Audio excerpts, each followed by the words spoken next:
Salut à tous, c'est Jérém. On est aujourd'hui présent sur cette deuxième vidéo de notre chaîne YouTube.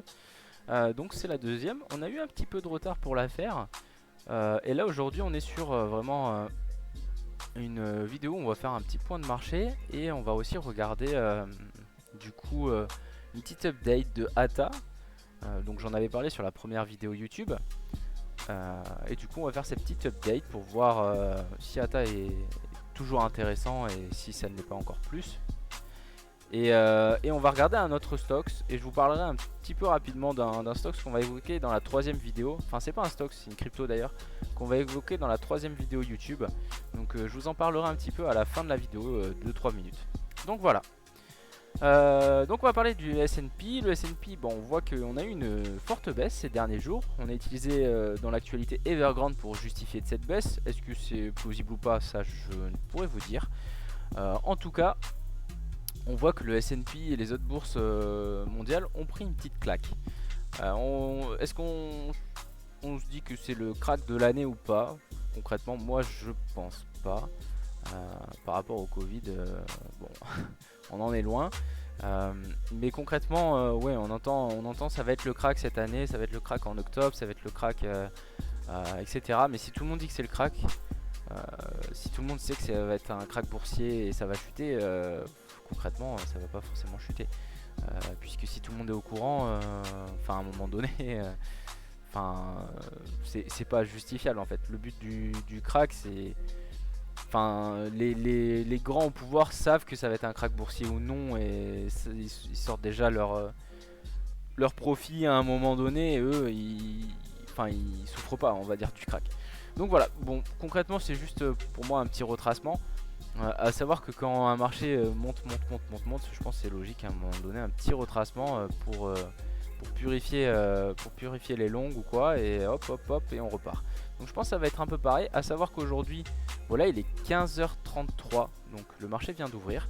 On voit qu'on a une belle bougie montante là, et on voit, alors j'avais déjà préparé un petit peu mon argumentaire, mais c'était avant l'ouverture.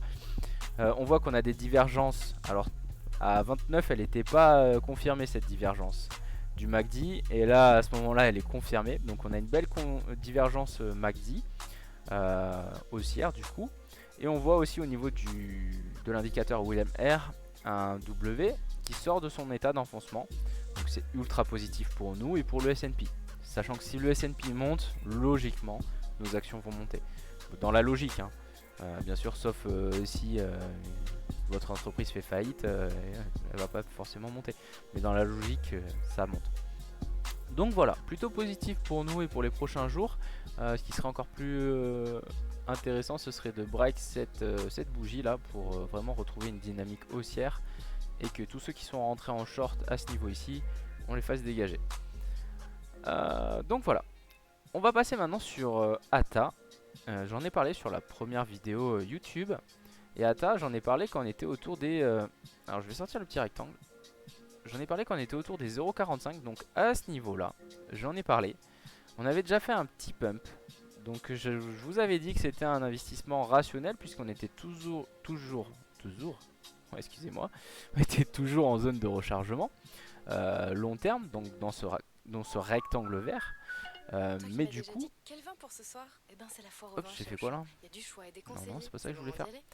Jusqu'au 12 Mais octobre, du coup, c'est c'est la encore plus foire au vin positif chez puisqu'on est Auchan. Pour l'occasion, la revenu bouteille de 75 plus bas. centilitres de Et Bordeaux on est Rosé revenu Audace où? 2020 Je vais vous est le à tracer. 3,90 €. On est revenu dans la zone de rechargement du coup de ce petit mouvement. 3,90 € la bouteille de Donc c'est 75 encore plus centilitres, soit positif 5,20 € pour le litre nous. de Bordeaux Rosé Audace Donc quand on a 2020, valable dans vos des hypermarchés Auchan structures qui se forment participants. dans une Pour zone de votre santé, rechargement attention à court l'abus d'alcool. terme, Chez qui est à ADM, l'intérieur nous d'une savons grosse combien zone de notre rechargement canapé est long terme, essentiel à nos puisque vies. là ça Qu'il c'est soit droit, la zone d'angle, de classique, rechargement long terme moderne, si je vous la conforme au trace, hein. design, C'est il le nous petit accueille rectangle tel que vert l'on qui vit. était On ici, y hop hop déjeune, hop. on y sieste, on y travaille Donc c'est aussi, et encore on y plus prend nos grandes positif pour décisions. nous. Et oui, Ça le nous canapé conforte est au dans cœur de l'idée toutes que nos cet vies. C'est investissement pourquoi est ADM vous offre rationnel et que jusqu'à les moins gros y 20% sur une vont large sélection accumuler. de canapés, mais Au aussi niveau jusqu'à moins des 20% indicateurs, donc sur c'est une toujours sélection de boule, tapis, on n'a pas de luminaires et divergence meubles de salon. baissière, bah, à part Alinéa, ça, meubles mais c'est déco, vraiment offre minime, valable hein. jusqu'au 11 octobre, On a conditions une en magasin et sur divergence alinéa.com. haussière qui est en train de se former.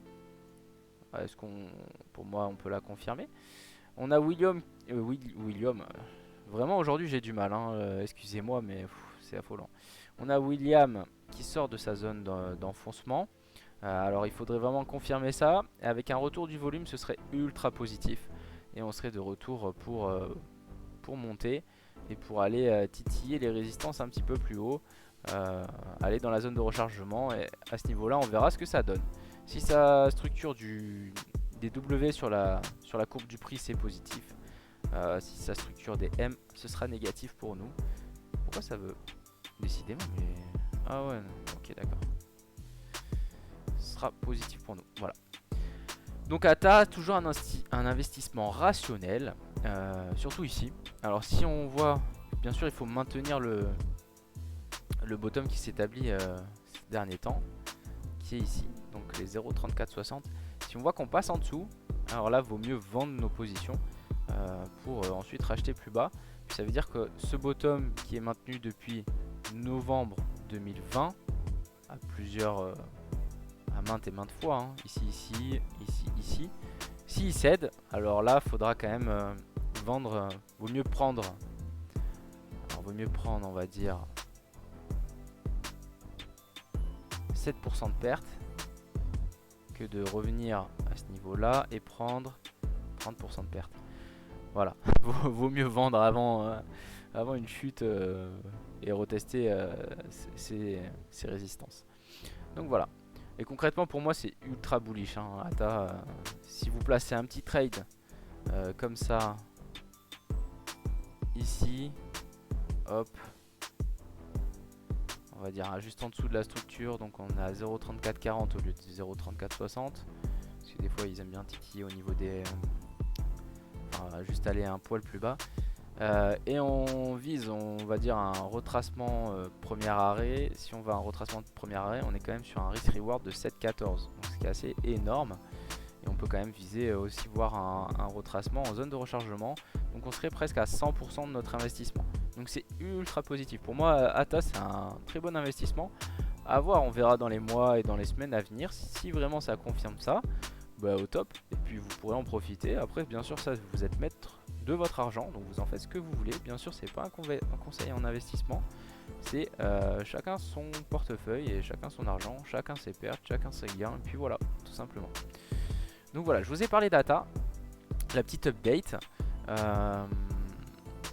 Un stock qu'on va étudier la prochaine fois, ça va être ZOM qui est plutôt intéressant. Il est en train de structurer de belles choses, donc je vous en parle très brièvement. On est en zone...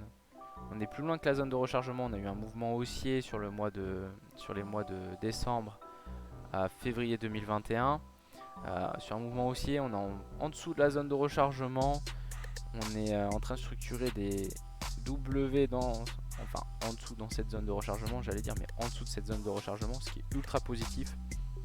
On voit qu'on a été combler le gap qui se situe ici lors de cette phase d'accélération haussière via ce mouvement. On voit qu'on l'a comblé ici, donc on est pile passé sur cette zone de prix. Et donc là, ce qu'il faudrait, c'est, on va attendre un petit peu plus de continuation. C'est pour ça que je vais en parler, je pense, la semaine prochaine de ZOM. Mais on voit que c'est plutôt intéressant si on voit qu'on a des petits W qui structurent ici et qu'on maintienne ce... Alors mon stop loss, ouais, il est bien placé. Ce stop, alors c'est ultra positif pour nous. Cet investissement sera fructueux par la suite, je pense. Donc voilà. Ah, ça c'est vraiment pénible. À savoir qu'on pourrait viser un... Je vais prendre ce mouvement là, mais on pourrait viser un retracement dans la zone de rechargement. Et ça nous ferait plus de 100%. On va voir si on a acheté ici, ça nous ferait 100%. Donc si on a acheté ici, ça nous ferait à peu près 150% peut-être. On va tester. Ah oui, quand même. Ok, d'accord. Bah, du 277%. Bon, c'est vraiment énorme. Donc vraiment un stock qui m'intéresse. Je suis fil dessus depuis quelques temps et je vais... si on maintient ce bottom, je pense que par la suite, je vais réinvestir dessus. On verra par la suite. Donc voilà. Et le troisième point que je voulais aborder aujourd'hui, c'est une... alors c'est pas un stocks. Je sais, normalement on parle que des stocks ici. C'est une crypto-monnaie. Et c'est plutôt ce qu'on pourrait considérer comme un shitcoin. Donc on va pas se mentir, les shitcoins c'est ultra dangereux pour votre portefeuille. À savoir qu'un shitcoin ça peut se manger des plus 50%, plus 100% en peu de temps et vous pouvez tout perdre comme tout gagner. Donc c'est assez dangereux. Là on est sur Bitmart et sur Bitmart on voit qu'on a du SafeMoon sur le cours de l'USDT. Donc pourquoi j'ai regardé un petit peu cette crypto-monnaie, parce que bon, je m'intéresse aux crypto-monnaies, j'en ai quelques-unes, etc. Et ces derniers temps on voit qu'on a le Shiba Inu qui a fait un nouvel enfin qui est pas sur un nouvel ATH mais qui est en train de... Alors je suis sur le 1000 Shiba, mais on voit la performance du Shiba qui a démarré à ce niveau ici, hop. Et puis on voit que ça accumule un petit peu, les gros étaient déjà dedans depuis bien longtemps. Et là on voit qu'on est en train de faire une percée fulgurante au nord. Donc sur une performance de de presque 400%. Donc je me dis bah pourquoi pas regarder les petits shitcoins un peu éclatés qu'il y avait quand le Shiba avait fait ses premières performances, parce qu'ici en fait ça a été listé sur Binance le 10 mai, mais avant c'était au plus bas et ça a monté à ce niveau là. Donc il y a pas mal de gens qui ont fait pas mal d'argent. Et du coup je me suis dit bah pourquoi pas en regarder. Et donc je suis allé sur parce que je me souviens qu'il y avait le SafeMoon. Et le SafeMoon c'était même avant le Shiba. Et c'était vraiment une crypto, enfin je pense que c'est une crypto assez intéressante. On dit que c'est des shitcoins, mais bon c'est un peu des shitcoins, mais c'est toujours très intéressant. Et on voit qu'on a une belle performance c'était quand ça? En avril? En avril? Ah ouais? C'était en avril. Ok, en avril 2020, on a une énorme performance. Mais non. Ah non, 2021. Waouh, je suis fatigué. Donc en avril 2021, on a une belle performance. Donc là, ça me paraît plus cohérent parce que je m'en souvenais pas en 2020. Je m'en souvenais en 2021. Donc une énorme performance, hop. Et puis on voit que par la suite, boum, la catastrophe. Ça a bien chuté. Et là, on voit qu'on commence à dessiner une petite structure. Alors ici, on voit qu'on a une petite résistance. C'est pas aller plus bas qu'ici. Pourquoi j'ai pas l'élément? C'est pas aller plus bas qu'ici. Et on voit qu'on est en train de maintenir ce bottom là aussi. Donc ici et ici. Donc ça commence à structurer quelque chose de positif. J'ai pas les indicateurs, je les avais tout à l'heure. J'ai pas les indicateurs de MACD, etc. Mais dans tous les cas, MACD est... Alors je vais vous le mettre très rapidement. Mais hop hop.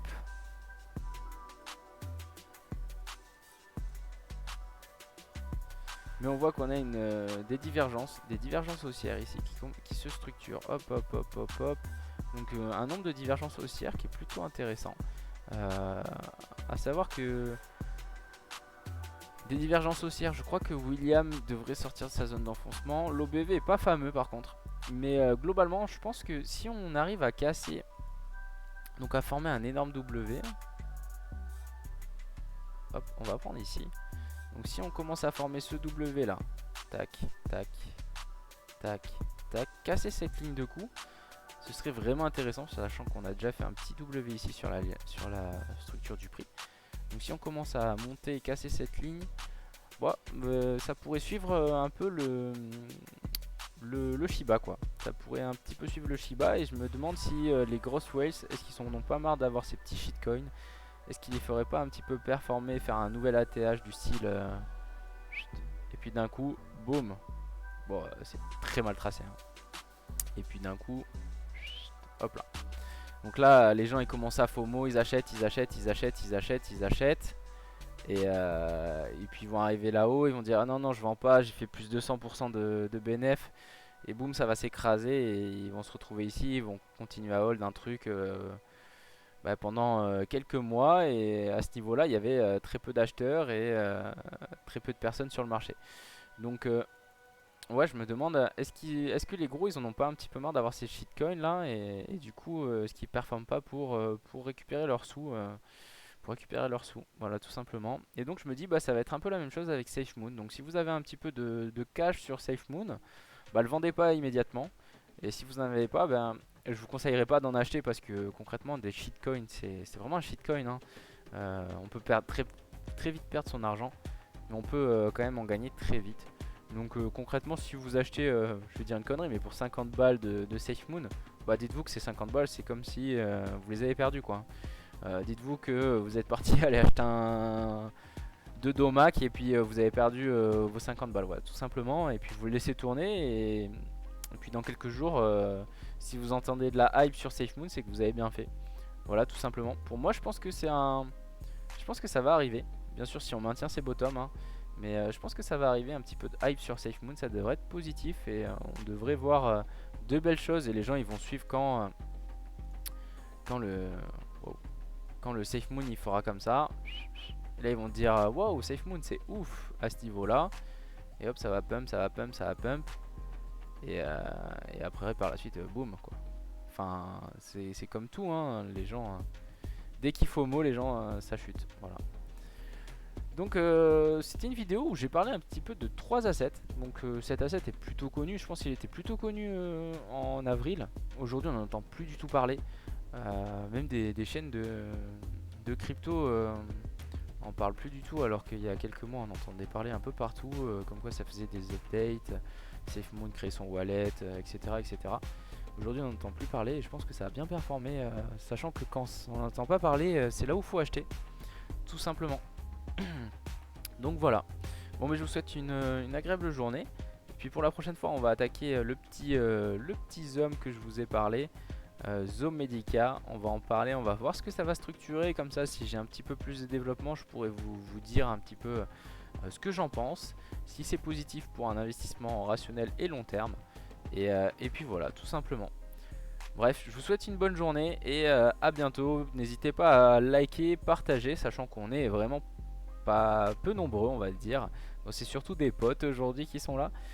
Mais du coup n'hésitez pas à partager, ça fera toujours plaisir. Et puis si on peut agrandir la petite commu que j'ai, par la suite ça prendra sûrement de l'engouement. Et puis voilà, le partage d'investissement financier peut être intéressant hein, enfin pour tout le monde, voilà.